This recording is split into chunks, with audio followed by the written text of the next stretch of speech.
Observe.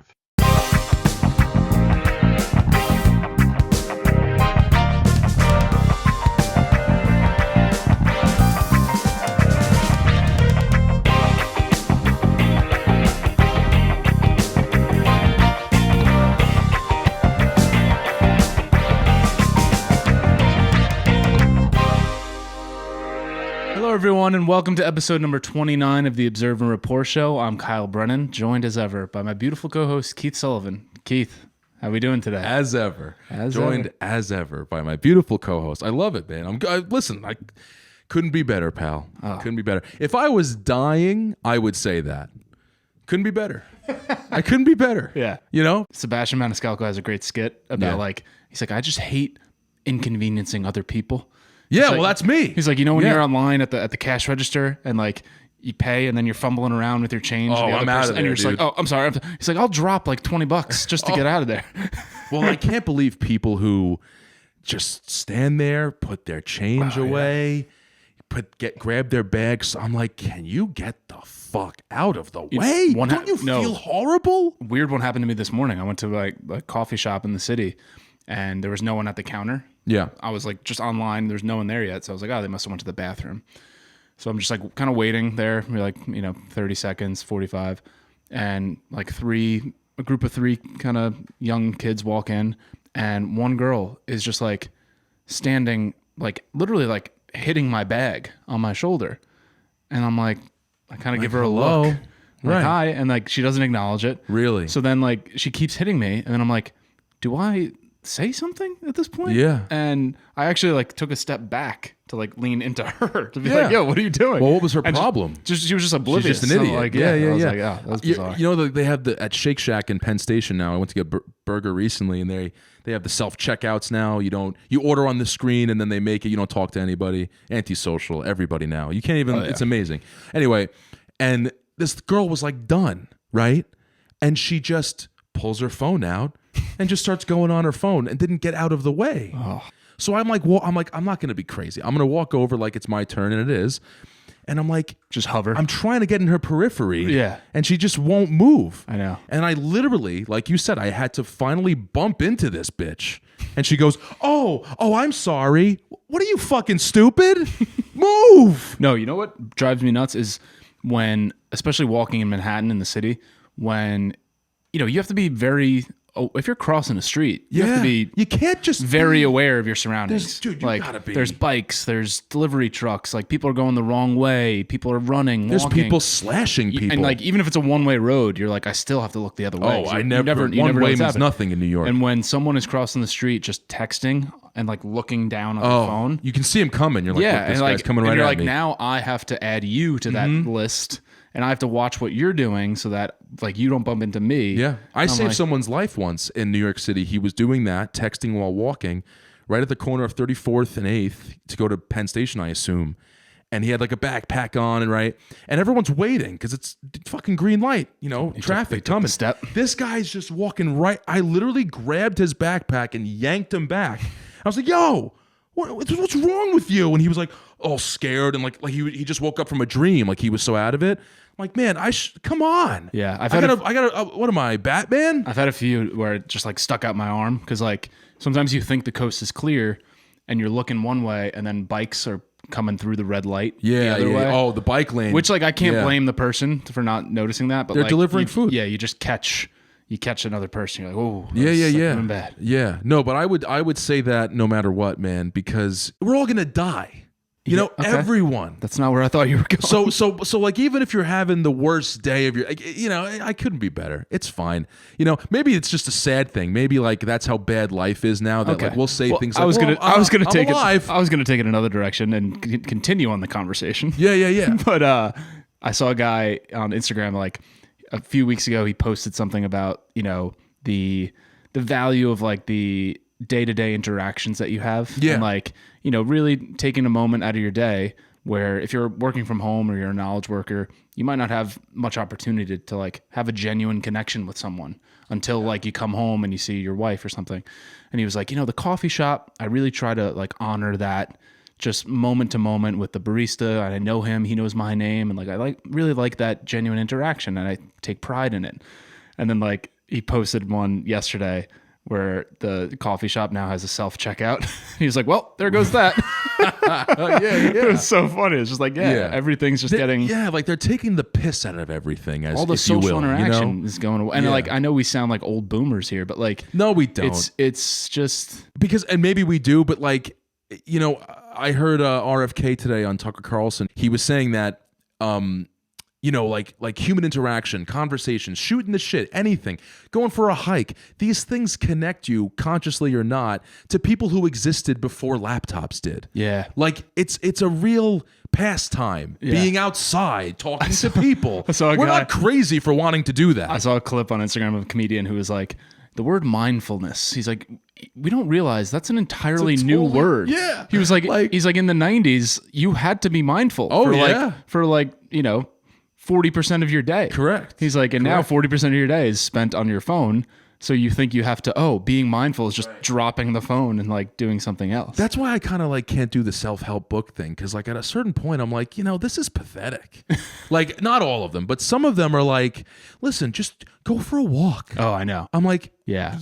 I try to, you know, when I write a lot of stuff, I'm like, I just try to stay away from those like tropes. Just like try taking some time to yourself without your phone. It's just like, yeah, we know. Yeah, drink water. Like, right. Hydrate. The basis of all life. Got it. Like, you know? Speaking of which, so this ties into a conversation or an article that I read today that I figured you would like to talk about. It was on the Free Press. Do you know that website or newsletter? So the Free Press is a great, if you don't want to watch news or read mainstream news, the Free Press was founded by Barry Weiss, who left the New York Times and started her own thing. And now she has like Neil Ferguson as a writer, like fantastic reporters and writers. And the Free Press it's a great newsletter, like daily breakdown of stuff. And they write really important investigative journalism, which is very rare. So Free Press, check it out. But today they had an article about the value of drinking. Drinking alcohol. Yes. Hold on. Oh, God. Well, yeah. I'm so sick of it, Kyle. This is why we've talked about this, though. This is why I wanted to bring it up. Thank you. Because we've talked about this many times and how Gen Z now and even some of our generation are talking about the value of like being sober. I'm so sick of it, man. It kills me, Kyle. Her argument that she posits in the article was an interesting one and definitely 100% true, where she's like, there is value to like letting yourself loose. Stop being so healthy all the time. There's more to life than living longer. I mean, you got to live. And she was like, of living to be 300 years old if you don't do anything. Right. She showed all these statistics about like Gen Z, you know, whatever percentage of them are sober or losers or don't drink more than 2 drinks a week. And then she was like, also those statistics mirror rises in anxiety, rises in social isolation, rises in you need a depression, nightcap, dude. less sex, less boyfriends and girlfriends, less laughing. And it's like, yeah, well, think about how did anyone meet their significant other? Right. Like at the bar, 95% I met my of them were wife drunk. at RJ Daniels. Yeah, me too. Okay. Yeah.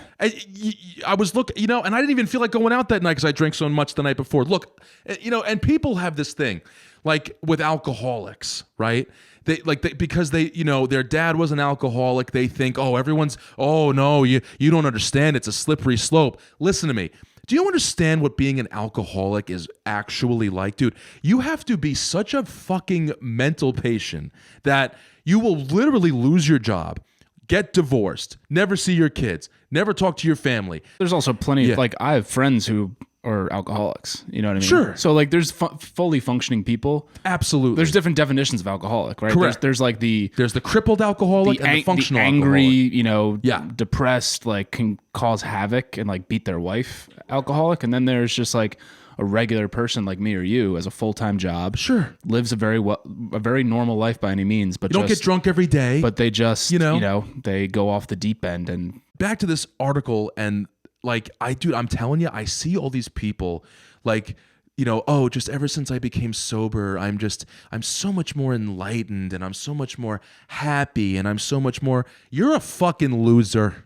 Dude, okay? Every time. Have a beer like a normal person. Have 5. You know me. Like 2-3 years ago, I was in this just phase of my life where I was just like optimization and like, you know, life hacks and everything like that. Loser. Yeah. And so I would do all, and I would do all these challenges and like, 30-day, like diet plan, or like give up caffeine or give up bread. And I tried, giving up alcohol for 30 days. And like every single time, I've probably done it 3 or 4 times at least. Every single time I've tried to give up alcohol for 30 days, by like day 17 on average, I'm like, what am I doing? You're being an idiot. Like, what am I doing? Because here's the thing. You and I are Irish, but that's not why this is true. I'll never forget this podcast I listened to with this guy. I forgot his name. I forgot whatever. I forgot those things. But the things he was talking about, like you're talking about the interpersonal relationships, what it does for society, for the culture, for the town you live in, the pub. Yeah, man, like that. It's. Did you forget? Lest you forget, you sober fucks, how important and how much fun you had. Like, just because you're an idiot and got addicted to something, and I know addiction's a gene and blah-de-blah, and I know this guy has no idea what he's talking about. Alcoholism runs in my family. Blah, blah, I know. And that sucks. But that doesn't mean that everyone who has a couple of drinks every few days is an alcoholic or has a problem. Like, the life, the pure joy that comes from responsible drinking. Vivaciousness. Yes, what a great SAT word. Yeah. And people are so quick to blame and speak badly about drinking and how the bar and what a waste of money and what a waste. No, it's not. You're not thinking about it correctly. And it's not just, and what she writes in the article, which I appreciate, because like we're talking about, obviously there's the value of like every good story starts with, so I was shit-faced, right? Right. But she's more so just like, and we talked about this with like politics, right? Like everything goes with extremes, and then eventually it kind of meters out to where it makes sense. Yes. Right. So like we went through the extreme of like, the 2000 teens where it's just like, let's get fucked up. Tonight's going to be a good night. Right. Tonight's the last night. Like party. Right. And binge drinking was the thing. And now it's shifted all the way to the other side of the scale, which is like, alcohol is poison. Like you're doing damage to your body. It kills brain cells. Like it's killing everything, giving you cancer, all these stuff. And it's just like, there are values on both ends of the spectrum, but like you can't just live on either side. You have to be able to let loose and like have this fun.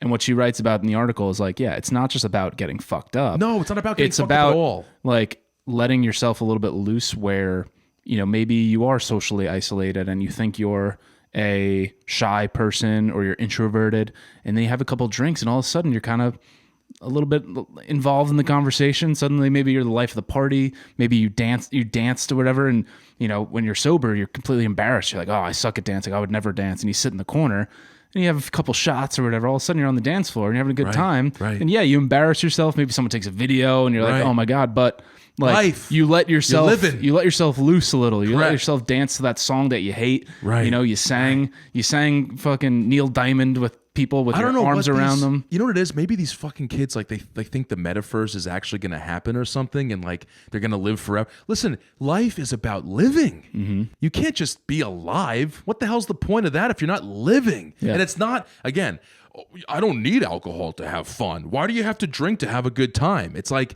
do you understand how stupid you sound? Because first of all, you don't need alcohol to have a good time, right? But it helps, like money. Like you don't need money to be happy, but it helps. Yeah. You know what I'm saying? All this bullshit that you don't need money. Yes, you do. Yeah. You need a lot of it actually. And booze, you don't need to get shit-faced. Like back when we were kids, like you said, the teens, you'd get hammered every time you drank. I don't do that anymore. Wedding, maybe I'll get shit-faced. I don't get shit-faced because it's Saturday anymore because I'm an adult and I don't have a problem. But like, you have a few beers, you get a buzz, And there's something also about the romantic element to me of it all, like just the drink and the cheers and the some of the best and the social. Some part of the best times with friends were not. Yeah, obviously there's the hilarious like drunken blackout stories, right? Obviously. But recently, in the last like 2 years, because every year at the end of the year, I kind of write down like, what were my favorite nights, days, or like whatever events that I did this year. Right. And almost every single one revolves around not getting shit-faced, but just like oh, the time we had, my brother and sister-in-law over and we just drank a bottle of wine in the backyard. Yeah. And like the best. Maybe I had 2 glasses. I wasn't hungover. I wasn't shit-faced, but just enough of that buzz where like you peel a layer of the onion, and like you start opening up a little bit and you start venting, you start talking shit. Yeah. And you like connect.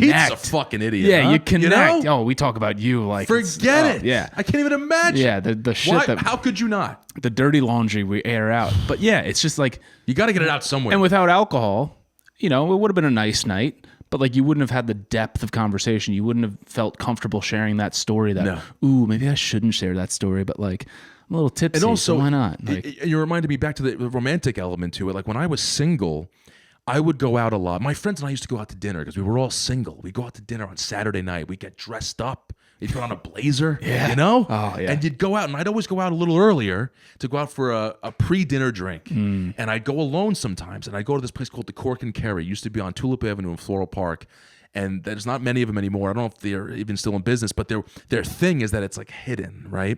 It's behind a wall. Not everyone knows about it, right? That's their thing. And then it's like a Yogi Berra joke. No one goes there anymore. It's too crowded kind of thing. But dude, I used to go, and sometimes I'd go, and there would literally be nobody in there. But the bartender had like overalls, and he was like a little legitimate mixologist. Did he have the twisty mustache? Yeah, he had a mustache. He was like, total Brooklynite kind of guy.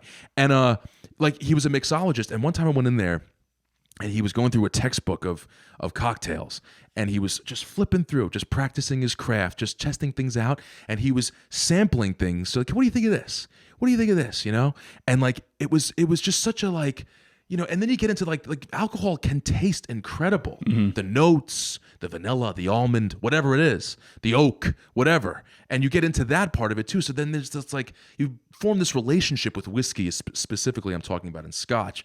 But I went one time, it was my friends, we were going out to dinner, and I had them all meet me there, and I was there with my blazer and like whatever, and I thought I was cool, because I was, by the way. And I went up to the bar, and they were already there. And this guy knew me at this point at the Cork and Kerry. He knew me because I go there all the time. And I leaned on the bar, and he said, Keith, what can I get you? And I said, Lagavulin, 16. And I just leaned back on the bar, and James was like, that was so cool. Because like, it's a Scotch. He slides it down to you, like, catch it. Yeah. And I had it, and it was neat, of course. And you get into that whole part of it too, where like you start to actually enjoy the difference in Scotch and whiskey and the years, 16. I don't like the 12. It's too bitter. All that stuff. Like it becomes part of, fun. It's fun. And God, I'm sick of these sober people. Everybody's sober now. It's so stupid. It's so stupid. Yeah. And people overestimate how bad it is for you, by the way. People are like, oh, liver cancer, fatty liver disease. It's bad for your heart. It's bad for your skin. It might be a little bad for your skin. I have noticed like when I stopped drinking for like a month, I was like, my skin does look a little bit better. But I don't give a shit. It's a small price to pay, man. At least we're not doing crack. You know what I mean? Like, what else are you going to do with your life? And these people, man, they'd rather go on Twitch. These kids, you got to get out there. And it's also like they're not drinking, but like they're vaping 24/7. They're smoking weed. Right. Like they're still damaging. Dude, have you heard about Waifuism? No. What is Because that? this is what else they're doing. Wait to hear this. Do you know that there are people now who have girlfriends that don't exist? Yeah. You knew that. So Waifuism, but Kyle, it was inevitable once the internet came along. It's like it's only a matter of time. Came out right with Joaquin Phoenix, great movie though. Scarlett Johansson's voice, huh? But now it's like a doll, like a little anime doll. And Kyle, these people, they're not kidding. They're in a relationship with the doll. Yeah. And they take it out to dinner. Yeah, I went on the Reddit Waifuism. Dude, they put it in the car. Why is it called Waifuism? Because a waifu is, it's always the Japs that come up with this shit, right? And like it's a Japanese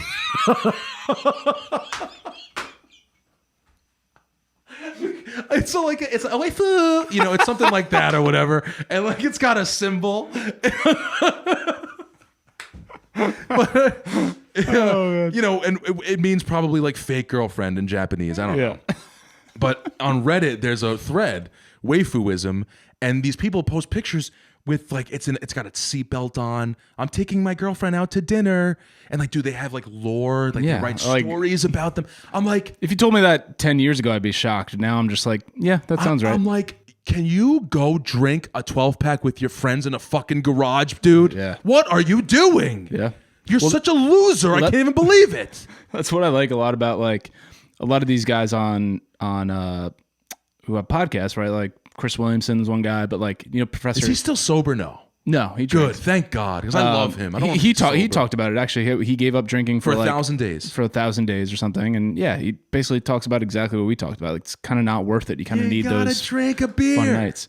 But yeah, Come on. you know Professor Scott Galloway. Yes. Yeah. Well, only because of you though. Yeah, but he also talks a lot about like the importance, particularly of like young men, of like how you know the statistics on young men is like, you know, they're so risk averse that they're not experiencing life until way later. So like everything developmentally has been pushed back like 5 years to a decade, where they're not moving out of their parents' house until they're 25. They're not getting a license when they're 16. They're like delaying that. They're not drinking until they're 21. Like all these different things where they're very risk averse. And he's like, all of the best things in life especially when you're a young man, happen when you take stupid risks. It's like, that's what being a young man is about. It's about like putting yourself out there, doing the dumb thing, going for the stupid job that's probably beneath you, but like you're going to learn a shit ton of experience. You're going to have funny stories. It's correct. It's failing your driver's ed test, 6 times, but still getting your license and like so much celebrating anxiety that day. attached to that. Yeah, it's like it's asking the girl out. It's like getting denied. It's going to the bars and I've had girls laugh in my face. It's having the bouncer laugh in your face at your fake ID, like all that shit, like trying to buy your first 6-pack from the gas station for the first time. Right. All those experiences that are like sort of monumental, and just realizing that you're just like a dumbass. You are, but like, you are such a pathetic piece of shit loser. That's not you just, have no idea. That's not just how you have fun. It's how you like build connections. It's how you build memories. It's how you share camaraderie with other people who've gone through those experiences. And like, if you spend all your time, on your phone, on Twitch, just like isolated and making out with a doll, doing Wagyu. Waifu, eating Wagyu, like you're not actually experiencing life. You're not risking anything. So like, yeah, of course you're going to be anxious and depressed and like all those things. And it's like, yeah, but I'm sober, so I'm not. So I'm not doing anything wrong. Yeah, please, but bro. I'd rather have a drunk friend, right? Like a drunk, like he has a problem, than a guy with a waifu. Are you kidding me? Like, I mean, like, dude, like, what a fucking loser. We can work with your alcoholism. It's okay. You're a loser, okay? But it's okay. It's okay. Be a loser, but be it with other people. Yeah. Act like an asshole. Get in trouble, for crying out loud, like in the Sandlot. Yeah. Like, I think that's why ultimately my parents didn't care, because I was drinking at 15, 16 years old, but they must have had that thought, well, at least he's not a fucking loser playing video games. And it actually, you know what I mean? It actually matures you in a weird way. You grow up and you meet people and you socialize. Dude, I could talk to a squirrel. I'm not even kidding. Well, that's what the thing, yeah, that's what she talks about in the article about the alcohol. It's like, it breaks down all the barriers of like who you would never talk to when you were sober, right? If you see a guy, like an old man sitting on a bench just like reading his paper on the corner, you'd never go and talk to him. When you're drunk, like you day drank or something, and you're walking from bar to bar with your friends, you see that guy and you're just like, hey, what are you reading about? You're stupid. But like, and a lot of the time you think you're gonna like bother that guy, and like when you're sober, but usually that person is like, oh yeah, like they kind of think it's because there's a way you become like this. That's why they call it a spirit. Yeah, because you get filled with this spirit of, and it's not being a drunk. It's being like all of the things you could be. Yeah, and you become them for this moment, and like you can actually just make people like feel happy, like you spread joy. Look, I know there are people, like and that's the danger too, who get drunk and beat the shit out of people. I get that. Well, no, but that's the danger of the slippery slope, right? Where it's you get addicted to that feeling, totally, right? And you're like, well, I'm a better version of me when I'm in an altered state, whether it's drugs or alcohol, and then you start to be like, well, if I want to function in public, I need to be under the influence of those things in order to like be outgoing and actually enjoy it. And then obviously that has diminishing returns. Totally. Suddenly you're in a, and that's the addiction. That's the slope. Right. And exactly. And, but like even this guy that I talked about, who was originally on this podcast talking about how we got to stop giving alcohol a bad name. He's like, before I public speak, every time I have a shot, just right before I get on stage, I just throw one back. And Some guys he do said it before he's- like athletic competitions too. dude, before lifting, Yeah. like power lifters, sometimes they'll they'll just swig some Captain Morgan, just get that fucking thing. Yeah. And dude, are you kidding me? All the greatest warriors, Vikings, were notoriously drunk all the time. Gladiators would get drunk. All these people. Blitzed. Did you listen to that? I did. Well, I read Blitzed. But I didn't read his new book, but I have it on my shelf at home. I read it a long time. It's amazing, dude. I didn't know this. Speaking of Blitzed, they invented Adderall as a Result of meth. They were like, well, the meth is a little crazy. Yeah, because Let's the make meth would keep you up for like 3 days, but then Yes. you'd it was too much where like you would Right. crash and the German army didn't want that for the soul. Right. They didn't want the crash. Right. So then they developed with the help of a German pharmaceutical company, basically the modern day Adderall. Was it Bayer? I don't remember the name of the company. Oh man. I think a lot of them are German. So Yeah. it could've A lot been, of but pharmaceutical companies are whoever German. developed Adderall was basically like, all right, let's scale back this, Right, this meth it's interesting. ingredient. a little bit. Adderall. I mean, everyone knows it's literally like a low dose meth, but like it literally is like they were like, well, let's make Adderall instead. Like that's so like the fact that we and this is the other thing about like now we're getting into like how all these kids are fucking losers now and everything. ADHD is made up. By the way, like Yeah, ADD, we talked about. all this shit is completely made up, and it's made up. When I say that, it is really happening to people, but like it's only a result of schooling and the system that kids go into, like the schooling, and because boys are not specifically boys are not because they are 10 times more likely to be diagnosed with ADHD. They are not supposed to be sitting down, bored out of their fucking skull for 8 hours a day. That's not what for the last 2,500,000 years, boys have been running around getting their energy out. And you're going to diagnose a kid who you're making him sit in the prime of his youth in a chair and not move and pay attention. You're going to diagnose him with a disease, disorder. It's just common sense. It's common sense. ADHD is not real. It's fucking fake. And Adderall is being administered to these kids. It's meth. Oh, they're handing out like candy. I think there's like 30 million Adderall prescriptions in the U.S. Right. So listen, we got to get into the pharmaceutical thing now because real quick, I just want to note like we don't really have many books to talk about, so we're just ranting kind of today. riffing today. Yeah, but well, we're talking about podcasts and articles and stuff. So it's a busy political time. Like there's not I'd rather listen to what's going on in the world actually. Yeah. So let's talk about pharmaceuticals. I recently listened to Calley and Casey Means, I believe. That's correct. They went on the Huberman podcast. They were on Tucker Carlson. They just came out with this book called Good Energy. But what they talk about on the podcast is basically how just fucked and corrupt our food and pharmaceutical industries are in the U.S. And like, to me, these are must listen or must educate yourself on to know that this like cycle of like revenue and like propaganda and poison that generates illness, that props up the healthcare industry, that props up the pharmaceutical companies, that props up the insurance companies, that props up the food companies, all to get the U.S. population hooked and sick, just like the cigarette companies Right. did. So that was what I want to ask you about. There was one specific mention in that podcast about a particular moment in time when the the tobacco companies. Yeah. Can you expand on that? Yeah. So R.J. Reynolds and what's the other one? Oh, Philip Morris? Philip Morris. Yeah. I think that's it. R.J. Reynolds and Philip Morris are the two. I Love You, Philip Morris was a movie. Yeah.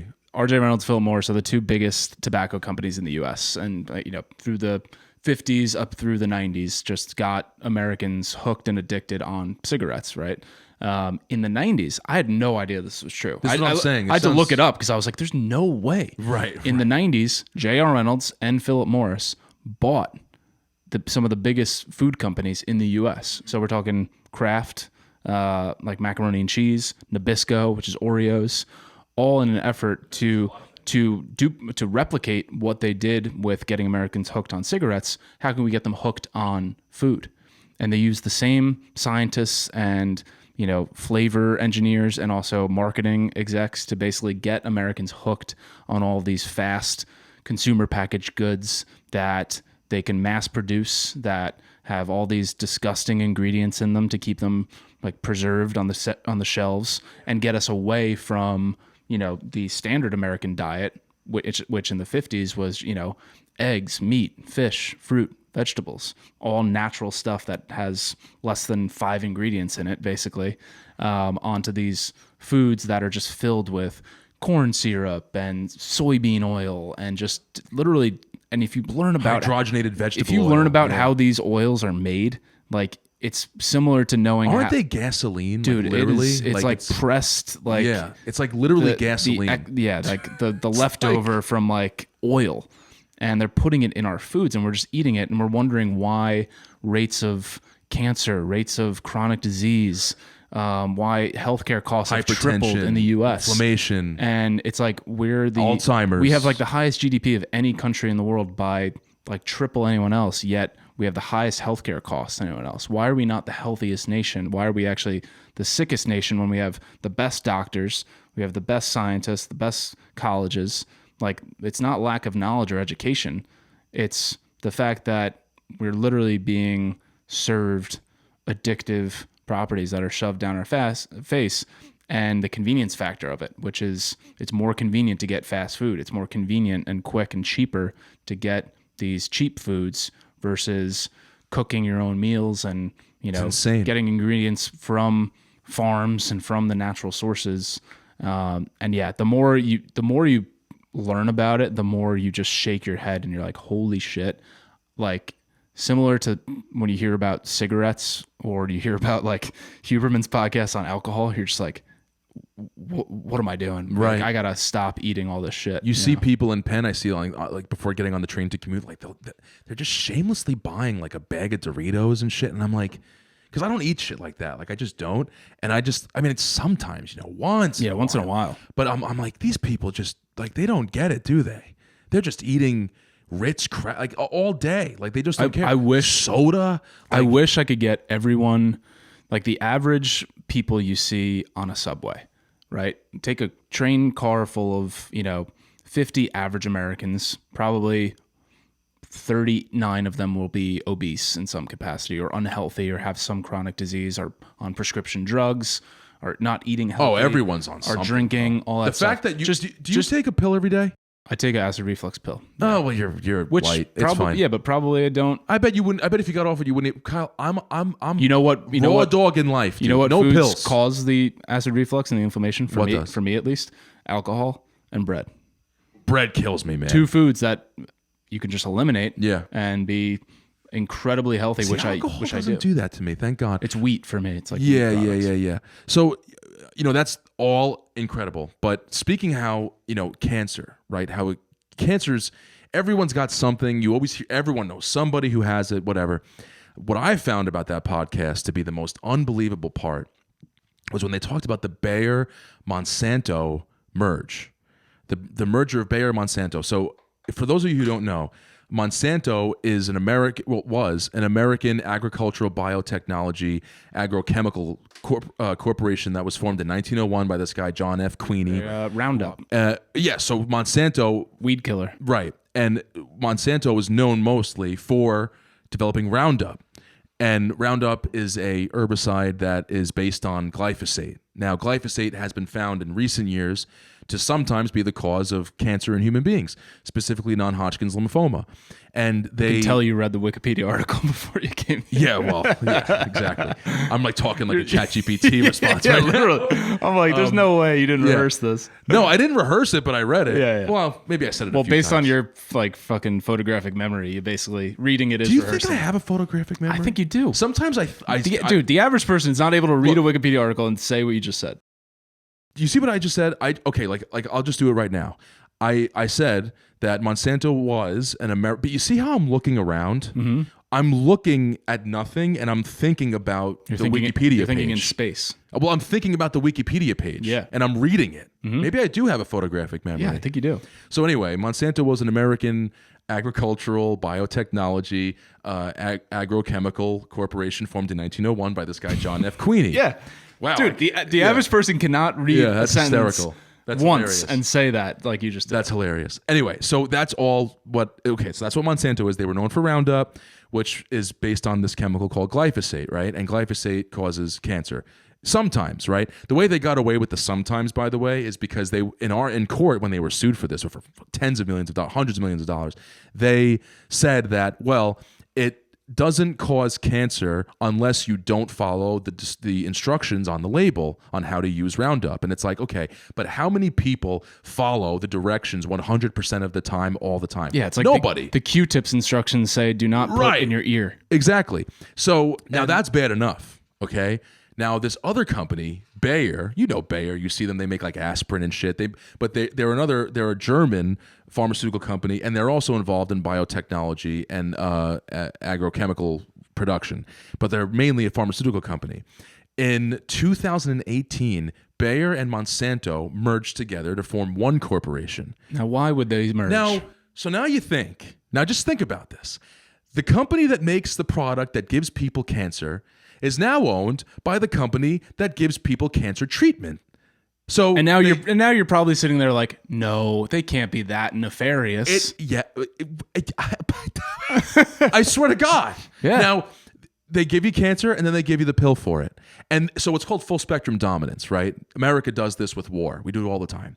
Now the corporations do the same thing, but they're monopolizing illness. They've monopolized illness. Okay. And it's unbelievable when you get into this, and this is what these people were talking about on this podcast, and this is like getting into the whole thing with RFK now endorsing Trump. People were asking me, your wife, for example, was asking, one's a Democrat, one's a Republican. How can they even get along about policy and whatever? And RFK was recently on Tucker, and he said that the thing that we agree on is the fact that we're poisoning our children and our population in general, and we need to stop that from happening. It needs to stop, right? So, but I think why that's so important is like, we've talked about so often, like I feel like a lot of politicians in the last 15 years have just lost the plot on what the average American is actually worried about. So many times they get up and they talk about things like immigration and our foreign policy and like taxes, and like, yeah, taxes are important, but like all of these things are just like, they're talking points. But to me and you, it's like, does immigration affect us? Shit. Does foreign policy affect us on a day-to-day level? It's like, no. How about take care of education, healthcare, like how we're treating our like kids and like raising them to be healthy and smart and on a path to success, making things affordable. It's like, that's what we care about. In the 60s, I'm so sorry to interrupt you, but just to expand on what you're saying right now, we need to address what's going on with we just talked about this, how people are completely oblivious. Some young kids, they don't know anything. Back in the 60s, there were only like 5 studies done on this because nobody had autism, but it's estimated 1 in 2,500 people, kids, were diagnosed with autism back then. Now, internationally, it's 1 in 22 kids that's insane. Have autism. Kyle. And that's true. I've heard that. That is absolutely insane. And it's because of this shit we're talking about. These chemicals, these pesticides and herbicides and all these things. You know what else Monsanto got in trouble for? They lost a lawsuit in 2021 because they allowed their workers to go into a field that was currently being treated with toxic pesticides during a routine no entry period, whatever. But they let them go in because they were like, we need to rev up production and we can't fall behind on our quota this month, whatever. And these people, their health was compromised. Some of them got cancer, some of them died. Like people need to stop thinking that anyone gives a fuck about them. Mm-hmm. Corporations, I mean. Like it's not. No one cares. Yeah. They want money. Money. That's all that matters. And everyone knows that, but they don't know it. You know what I mean? Like, this is paper trail facts. Like, Monsanto doesn't exist anymore because, well, technically they do because they merged with Bayer, but like, they were a company that had so many lawsuits out against them for their egregious behavior, especially against their employees, that they just fell apart. I mean, but they were 100 years old at that point. They didn't, I guess, all the people who cared died, and they just merged. But they merged with a company that will also sell the treatment for the cancer we're going to give you. This is what's insane. This is what's so important about like what me and you the theme that we try to talk about on this podcast is a lot about just like, self-education and learning stuff on your own. And I think self-education in this realm is so important because don't do your own research, Kyle. What are you, a fascist? Yeah. Like, what the fuck are you talking about? Because like what we're starting to see, and we've talked about this before the podcast, but like the transparency now that we're able to access between how obvious like the political theater of elections and like politicians is, like it's so transparent now that like when they just lie to us, it's just blatant. And it's like, do you think we're stupid? And I think the same thing is going on now with with your finances, with your health, with how you take care of your family and all these things. What we have been told or has been forced to us our whole life is starting to just unravel in front of our eyes. Once you peel back again the onion of like not reading the mainstream news and actually like reading books about different subjects and like listening to podcasts about the pharmaceutical and the food industry, and start to, as much as I hate that phrase, like do your own research, you start to develop the sense of like, oh, no one is coming to save me. Like, No. I have to be responsible for how I use that, my own like self education to learn about how to take care of my finances and not get screwed by taxes and not get screwed by banks and not get screwed by, a faulty loan or a stupid savings account plan that sounded like a great idea. And like, he's the expert. And the same thing, not to get duped by the pharmaceutical industry when someone writes you a prescription and be like, well, the doctor's the expert. He went to medical school. He must know and how to take care of me. And you're starting to lose trust, which is definitely, people say it's a bad thing, but I think it's a good thing in that it's just highlighting how much the trust that we've put in people has led a lot to our own demise in some sense. And like, that is unfortunate, but I think it's a great thing that we now have access to all of this information to know, like, when I was 15, I just ate like dog shit, like just Pop-Tarts, poison. And now I know, like, oh my God. Right.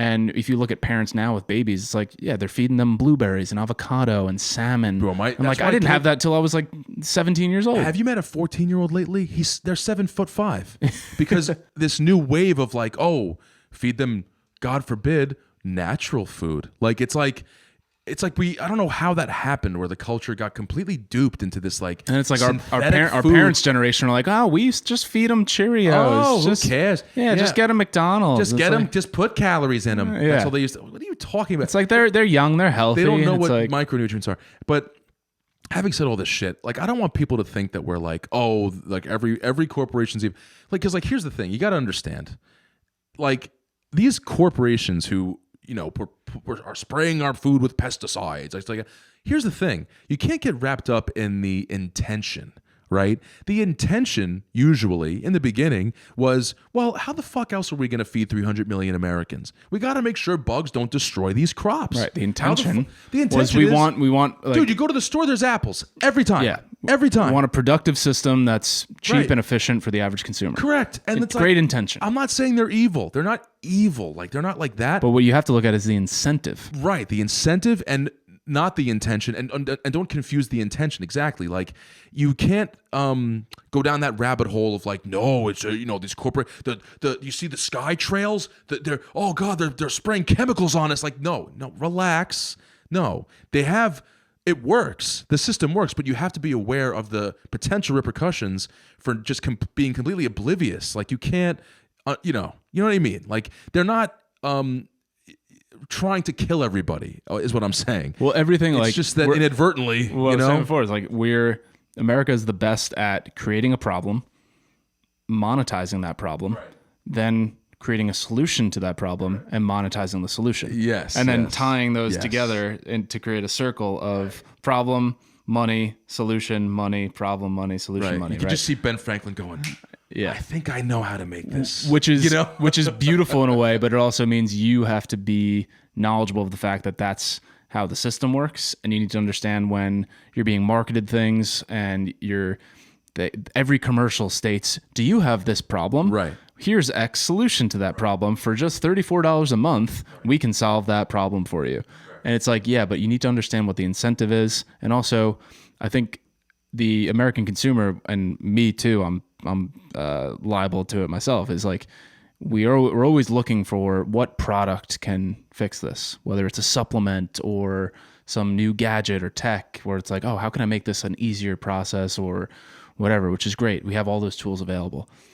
But if you strip back everything, it's like anything that can improve your life, most of the things, there's a big list that's just free, right? It's just like, there's a big list. It's just like, get sunlight, like move a lot, sleep well, like turn off the TV. It's just like all of these free things. It's just like, if you just did a handful of them, like ate more natural foods. That's what I was saying about the subway car. Like I wish I could take those 50 people that you see on an average subway car and just for 2 weeks, just 14 days, just say, you can't eat bread, you can't have alcohol, and we're only going to feed you meat, fish, vegetables, and fruit.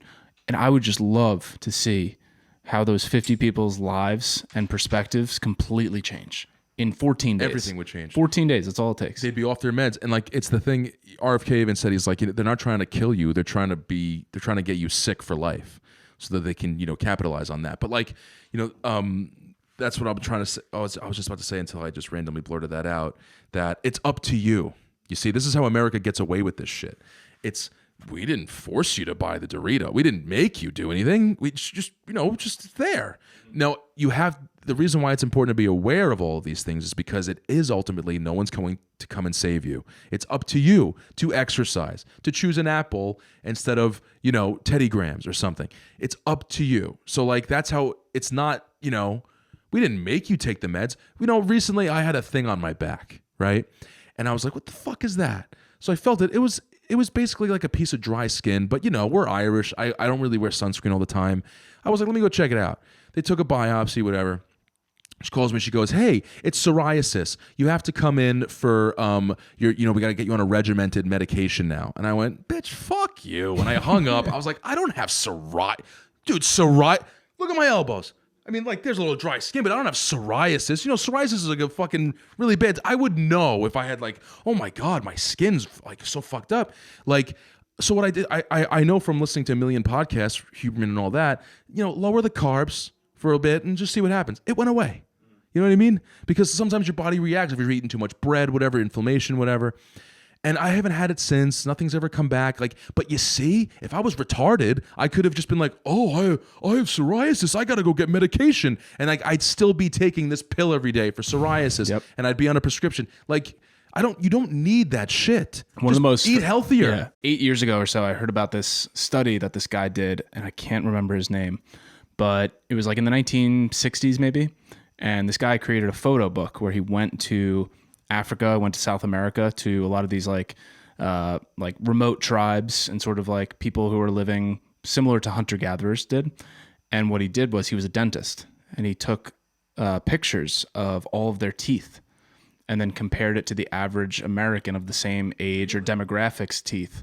And the average American, or maybe it was British, their teeth were disgusting, right? They had braces, like the kids' teeth were all misshapen and stuff. Got to do something over there. They show these tribes in Africa and in South America who are only eating, the vegetables and berries and roots and nuts and meat, like game meat that they can kill. Yeah, no lollipops. And their teeth are perfect. Really? Perfectly straight. It's interesting. Now that you say that, I guess like when I see tribal stuff, like whatever I'm watching YouTube, they don't really have fucked up teeth, do they? Yeah. They're usually like bright white. I wish I could remember this guy's name because you could Google it. But if you look up just like British photographer, dentist, whatever on Google, and you see these side by sides, like that to me was the most illuminating, like, whoa, like what? Clearly we're doing something really wrong. Right. And there's a multitude of reasons for it, obviously, but like, the big one is we serve babies just like, applesauce and like soft food. And that's what they're told, like, no hard foods, just milk and like soft foods.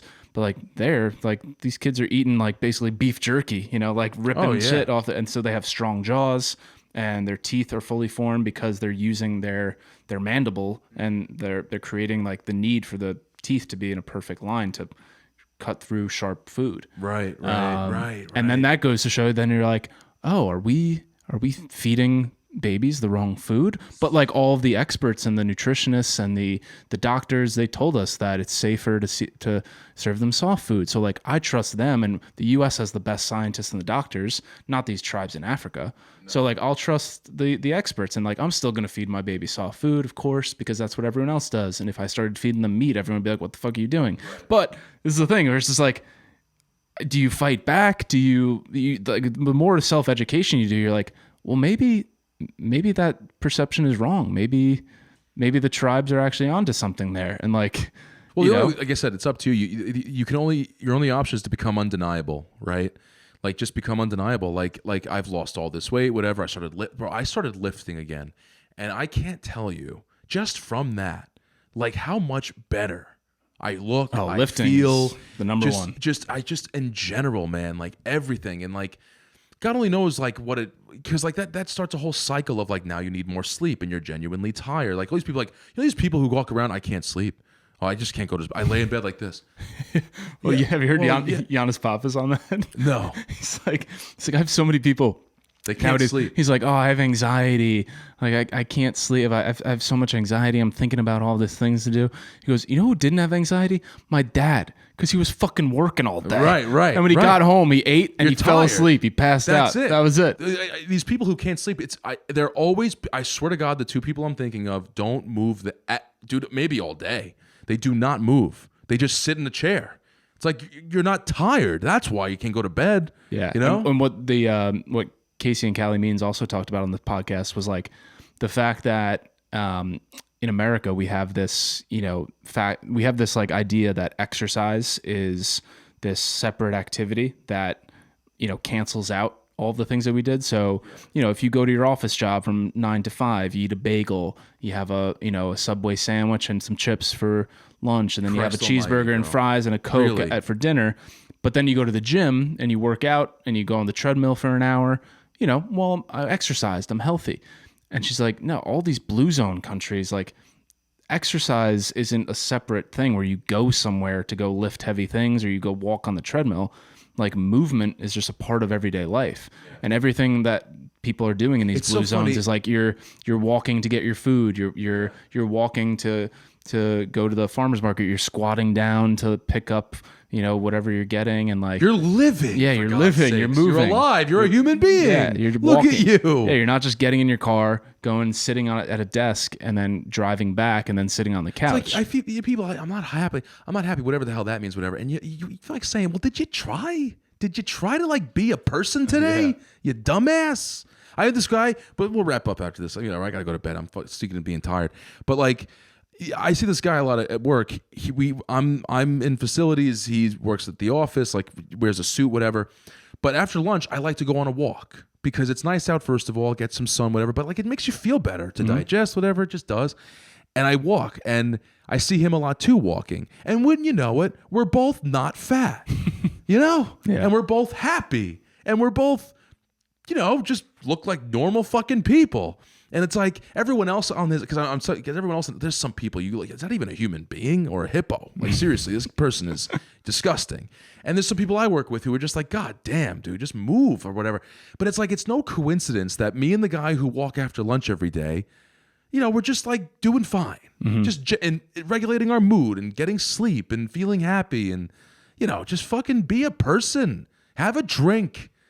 God, it's not that serious, It's not that hard. Yeah. Anyway, I know people's lives suck and whatever, and we're fortunate, but like, dude, there are people who have had way worse lives than whoever the hell you are listening to this that are doing fine. But it just goes to show like how it is a rigged system. In that it's rigged. It's against you. The table's tilted, folks. Yeah, and like because if you go to the grocery store, like if you go to the average grocery store, like it's difficult to actually shop for all these whole foods.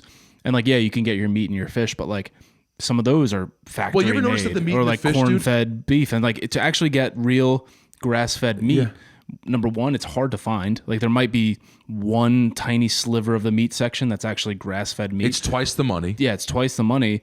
And then the rest of the store is filled with cheaper alternatives, corn-fed stuff with chemicals in it. Was it Huberman who said only shop the perimeter?